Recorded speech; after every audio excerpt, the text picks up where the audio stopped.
Hello అండి, welcome to శ్రీపాకం. ఈరోజు సాయిబాబా భోళాశంకరుడి దయ వలన మేము ఒక్క రోజులోనే 2 గుళ్ళలోనూ దర్శనం చేసుకుని తిరిగి వచ్చామండి. ఆ వివరాలు మీతో పంచుకుందామని చెప్పేసి ఈ వీడియో చేస్తున్నాను అనమాట. ముందుగా అయితే కనుక మేము ఫ్లైట్లోనే మేము బయలుదేరామండి. చక్కగా ఇక్కడ చెన్నై నుంచి డైరెక్ట్ ఫ్లైట్ ఒకే ఒక ఫ్లైట్ ఉందండి మధ్యాహ్నం పూట. మిగతావన్నీ వయా ఫ్లైట్స్ అనమాట. ఈ డైరెక్ట్ ఫ్లైట్లోనే మేము షిరిడీకి అయితే బయలుదేరామన్నమాట. చక్కగా చాలా ఆనందంగా అనిపించిందండి. సడన్గా అనుకోకుండా ప్రయాణం చేశాము, అనుకోని ప్లాన్ అనమాట. అసలు చాలా సంతోషంగా అనిపించింది. అసలు బయలుదేరంగానే అసలు మొత్తానికి ఎన్నో సంవత్సరాల కళ నిజమవుతుందని చాలా చాలా ఆనందంగా అనిపించింది. ఇండిగో ఫ్లైట్లో నేను చూసినట్టయితే చాలా ఇంట్రెస్టింగ్గా అనిపించిందండి. ఇలా వాళ్ళు మనం తాగే వాటర్ కప్పు మీద ఇలా డిఫరెంట్గా ఇంట్రెస్టింగ్గా ఇలా చేశారు. అందుకని ఇది షూట్ చేశాను అనమాట నేను.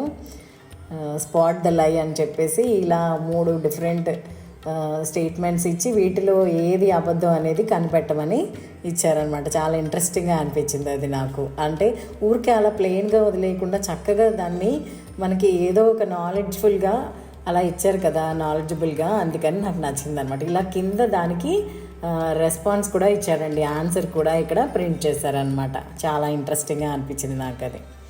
అయితే ఇంకా షిరిడీ దగ్గరలోకి రాగానే ఫ్లైట్లోంచి చూడంగానే ఎంత ఆనందం వేసిందో చూడండి. పైనుంచి అసలు షిరిడీ ఎలా కనబడుతుందో అసలు. అబ్బా, అసలు కళ నిజమైందనమాట. కళ నిజమాయగా కోరిక తీరగా అని చాలా ఆనందం వేసింది నాకు అసలు. మొత్తానికి షిరిడీలో అయితే ల్యాండ్ అవుతున్నాము మొత్తానికి ఇన్ని సంవత్సరాలకి అని చెప్పేసి సంతోషంతో అసలు ఉప్పొంగిపోయాను అనమాట. ఇదిగోండి, ఇది షిరిడీ ఎయిర్పోర్టు. ఇదంతా కూడా ల్యాండ్ అవుతూ ఉన్నాం అనమాట షిరిడీ ఎయిర్పోర్ట్లో. ల్యాండ్ అయ్యాకైతే అక్కడ ట్యాక్సీ తీసుకున్నామండి. షేర్ ట్యాక్సీలు కూడా ఉన్నాయి, మామూలు ట్యాక్సీలు కూడా ఉన్నాయి. మీకు కావాలంటే సో ఇంకేమీ అయితే ఉండవండి, ఆటోలు అలాంటివి ఏమి ఉండవు. ట్యాక్సీలో వెళ్ళంగానే ఆ టైంకి ఇంకా బాగా ఆకలేసేసిందండి సాయంత్రం అయ్యేసరికి. సో ముందుగా రెస్టారెంట్కి వెళ్ళి, వుడ్లాండ్ రెస్టారెంట్కి వెళ్ళి టిఫిన్ చేసేసి అప్పుడు హోటల్కి వెళ్ళి రెడీ అయ్యి ఇంకా దర్శనానికి అయితే వెళ్ళామన్నమాట. ఫోటోలు అయితే నాట్ అలౌడ్ కదండి, అందుకని చెప్పేసి ఏం ఫోటోలు అయితే తీయడానికి కుదరలేదు, ఫోటోలు వీడియోలు. కానీ దర్శనం అయితే మాత్రం చాలా బాగా జరిగిందండి. మేము 200 టికెట్ తీసుకుని వెళ్ళాం కాబట్టి తొందరగా అయిపోయిందనే చెప్పాలి. గంటలో అయిపోయిందండి అసలు దర్శనం. చాలా బాగా జరిగిందనమాట. అసలు ఎంత బాగా జరిగిందో అసలు దర్శనం. ఉప్పొంగిపోయాం అయితే మేమైతే కనుక. చాలా బాగా జరిగింది, చాలా ప్రశాంతంగా కూడా ఉంది. బయటకు వచ్చాక కూడా ఎంతో ప్రశాంతంగా అనిపించిందండి అసలు. అక్కడ వాతావరణం అది అసలు ఎంత బాగుందో అసలు. చాలా బాగా జరిగింది అసలు. వెళ్ళిన గంటలోపే అయిపోయింది. మామూలు లైన్స్ కూడా ఉన్నాయండి, ఫ్రీ లైన్స్ కూడా. అయితే మేమైతే తొందరగా, అంటే అది ఎంతసేపు పడుతుందో తెలియదు అని చెప్పేసి మేమైతే కనుక 200 టికెట్ తీసుకుని వెళ్ళాము. సో చక్కగా త్వరగా అయిపోయిందండి. ఎందుకంటే మళ్ళీ నెక్స్ట్ డే మేము త్రయంబకేశ్వర్ ప్లాన్ చేస్తున్నాం కాబట్టి ఎర్లీ మార్నింగ్ తొందరగా అయిపోతే బాగుంటుందని రాత్రి మేము 6:30కి వెళ్ళామండి. 7:30 కల్లా అయిపోయిందనమాట గంటలో. ఇంకప్పుడు హోటల్కి వచ్చేసి రెస్ట్ తీసుకుని తర్వాత రోజు ఎర్లీ మార్నింగ్ 4:30 కల్లా బయలుదేరామండి మేము కారులో. 4:30 కల్లా బయలుదేరి త్రయంబకేశ్వర్ చేరుకునేసరికి 2 గంటలు పట్టిందండి. అంటే 6:30 అయింది మేము అక్కడికి చేరుకునేసరికి. కానీ అసలు వెళ్ళిన ఇదే తెలియలేదండి అసలు. అక్కడ గుడి చూడంగానే అసలు చూసారా అంత బాగుందో అసలు త్రయంబకేశ్వర మందిర్. ఇది ఏంటంటే పురాణాల ప్రకారం ఇది ఇక్కడ 3 లింగాలు ఉంటాయండి.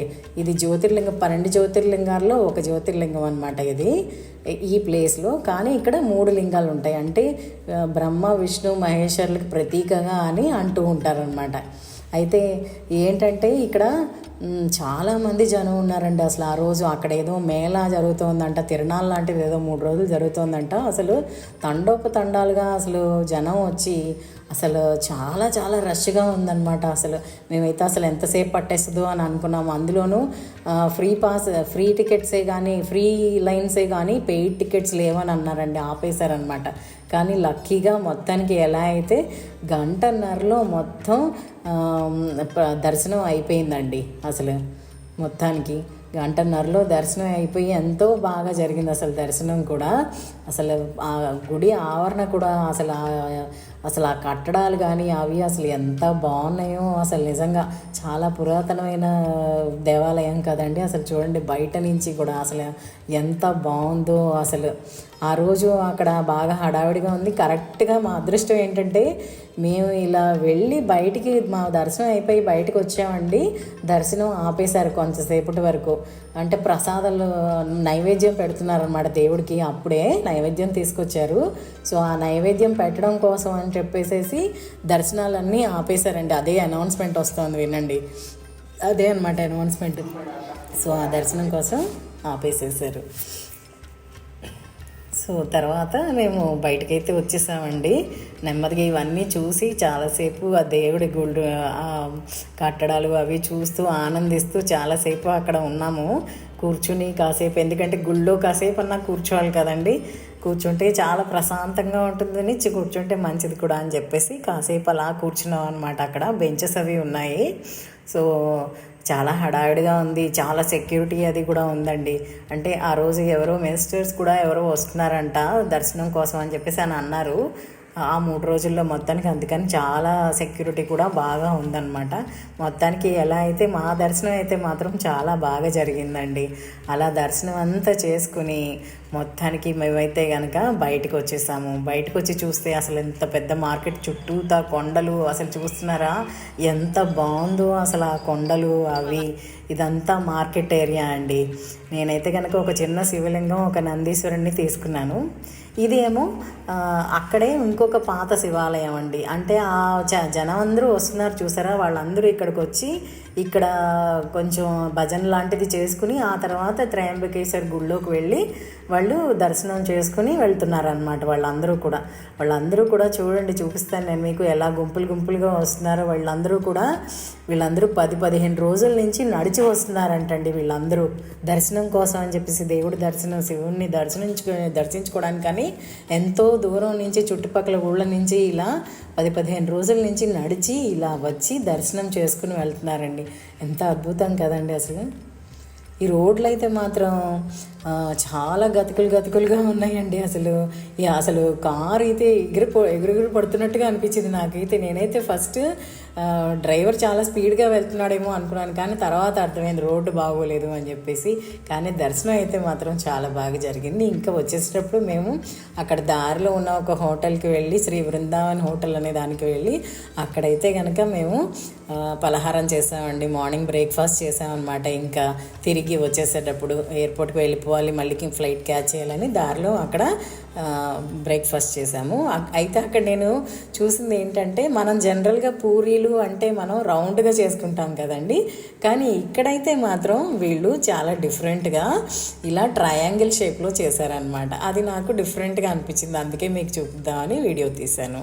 సో మొత్తానికి రిటర్న్ అయితే బయలుదేరిపోయామండి. మేము తిరిగి ఎయిర్పోర్ట్కి బయలుదేరి మొత్తానికి ఎయిర్పోర్ట్కి వచ్చేసామండి. తొందరగా టైంకే వచ్చేసాము. టైంకి రాగలమో లేమో అనుకున్నాను, కానీ మొత్తానికి అయితే టైంకే వచ్చేసామండి. ఇది షిరిడి ఎయిర్పోర్ట్ అండి. చిన్న ఎయిర్పోర్టే కానీ చాలా బాగుందన్నమాట, చక్కగా మెయింటైన్ చేస్తున్నారు. కొన్ని సజెషన్స్ అండి, మీరు షిరిడి గుడికి వెళ్ళేటప్పుడు మొబైల్స్ తీసుకువెళ్ళొచ్చండి. అయితే అక్కడ మేమైతే తీసుకెళ్ళలేదు. అంటే అక్కడ పెట్టడానికి ఏమన్నా ఉంటుందో లేదో, జాగ్రత్తగా ఉంటాయో లేదో అని భయపడి మేము తీసుకెళ్ళలేదండి. కానీ మీరు తీసుకెళ్ళచ్చు. మేము అక్కడ చూసింది ఏంటంటే, గుడి దగ్గర మీరు చక్కగా చెప్పులు పెట్టుకోవడానికి సపరేట్గా గుడి వాళ్ళదే ఫ్రీ కౌంటర్స్ ఉన్నాయండి. అలాగే మొబైల్స్ పెట్టుకోవడానికి కూడా ఫ్రీ కౌంటర్స్ అనేవి ఉన్నాయండి. చాలామంది ఈ షాప్ వాళ్ళు మా దగ్గర పెట్టండి చెప్పులను అడుగుతారు, కానీ అక్కడ పెట్టక్కర్లేదండి. మీకైతే గుడి వాళ్ళవే ఫ్రీ కౌంటర్స్ అనేవి ఉన్నాయి, మొబైల్స్కి ప్లస్ చెప్పులకు కూడా. సో మీరు అక్కడ పెట్టుకోవచ్చు అనమాట. అక్కడ పెట్టుకుంటే ఏమవుతుందంటే, మీరు బయటకు వచ్చాక లోపలికి తీసుకెళ్ళడానికి కుదరకపోయినా మొబైల్స్ బయటకు వచ్చాక మీరు ఫోటోలు వీడియోలు ఏమైనా తీసుకోవాలంటే ఉపయోగపడుతుందండి. మాలాగా మీరు అవ్వకూడదని చెప్పేసి చెప్తున్నాను అనమాట. అలాగే త్రయంబకేశ్వర్ కూడా మీరు ఆన్లైన్లోనే ముందే బుకింగ్ చేసుకోవచ్చండి. మేము ట్రై చేసాము, కానీ అది క్లోజ్డ్గా ఉండడం వల్ల అవ్వలేదు. అయితే మేమేమనుకున్నాం అంటే, వెబ్సైట్ పనిచేయడం లేదేమో అనుకున్నాము. పోనీలే డైరెక్ట్గా వెళ్ళి తీసుకుందాం అనుకున్నాం, కానీ అక్కడైతే అసలు మూసేశారు, చెప్పాను కదండి 3 రోజుల వరకు ఆ తిరణాల వలన మూసేశారనమాట. సో ఆ ఆప్షనే లేకుండా అయిపోయింది. కానీ మీరు అలా అవ్వకుండా ఉండాలంటే ముందే మీరు ఆ డేట్స్ మనం సెలెక్ట్ చేసుకుని 200 టికెట్స్ అనేవి బుక్ చేసుకుని ముందే ప్లాన్ చేసుకుని వెళ్ళొచ్చండి. అలా వెళ్తే కనుక ఇంకా తొందరగా అయిపోతుంది. సో అదనమాట అండి, అలా జరిగింది. సో మీ అందరికీ కూడా ఈ వీడియో చూసిన వాళ్ళందరికీ, చూడని వాళ్ళకు కూడా భోలా శంకరుడు శివుడి ఆశీస్సులు అలాగే సాయిబాబా ఆశీస్సులు కూడా అందరికీ ఉండాలని కోరుకుంటూ మళ్ళీ నెక్స్ట్ వీడియో దాకా సెలవండి. Thank you for watching.